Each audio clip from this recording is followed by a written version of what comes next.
abana b'Imana, ariko muri iyi si niko tubayeho. Mu buzima bwacu tugenda duhura n'imibereho mibi, ariko Kristo umunsi yaje azadutwara mu bwami bw'ijuru. Haleluya. Kurikirana ako karirimbo. La la la la la la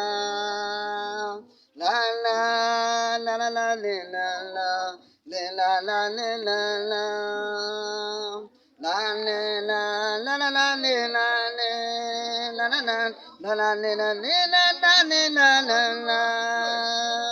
Karame mubyeyi w'urumuri,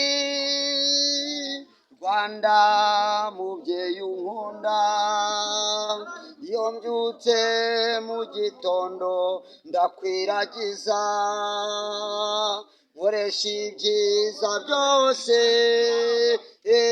Karame mubyeyi wanjye, mubyeyi ucanira inyenyeri, iyo mbyutse nko mu gitondo mbyukana bona Imana, iyo mbyutse mu gitondo kandi ndakwiragiza, ngakora ku kimenyetso cy'umusaraba. Karame mubyeyi mwiza, Rwanda mubyeyi mwiza, Rwanda mubyeyi wanjye, nkoresha ibyiza rwose, wowe utaza kuba warandemye simba nkiriho.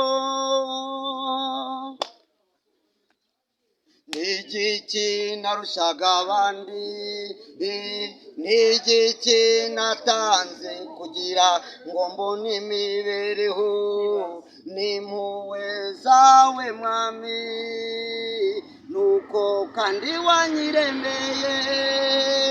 Karame mubyeyi wanjye, iyo mbyutse mu gitondo kandi ndakwiragiza, ni wowe ununze kandi ni wowe ungaburira ibyiza byose mwami Mana, kandi ni wowe kandi mbikesha. Yesu wandemye, mureke mbabwire rwose nk'ababyeyi b'Imana, iyo nkoze ku kimenyetso ayiwe cy'umusaraba, mubyeyi wanjye w'urumuri, iyo mbyutse ngo mu gitondo mbyukana nawe, z'uyu mubiri ngo mfite, n'igiki narushaga abandi. Karame mubyeyi wanjye, shenge mubyeyi nkunda, karame mwiza wanjye,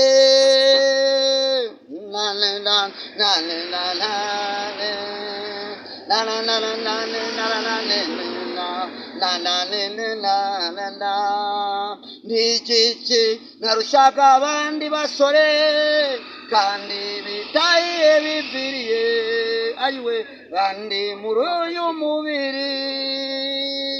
Rwanda mubyeyi unkunda, nkoresha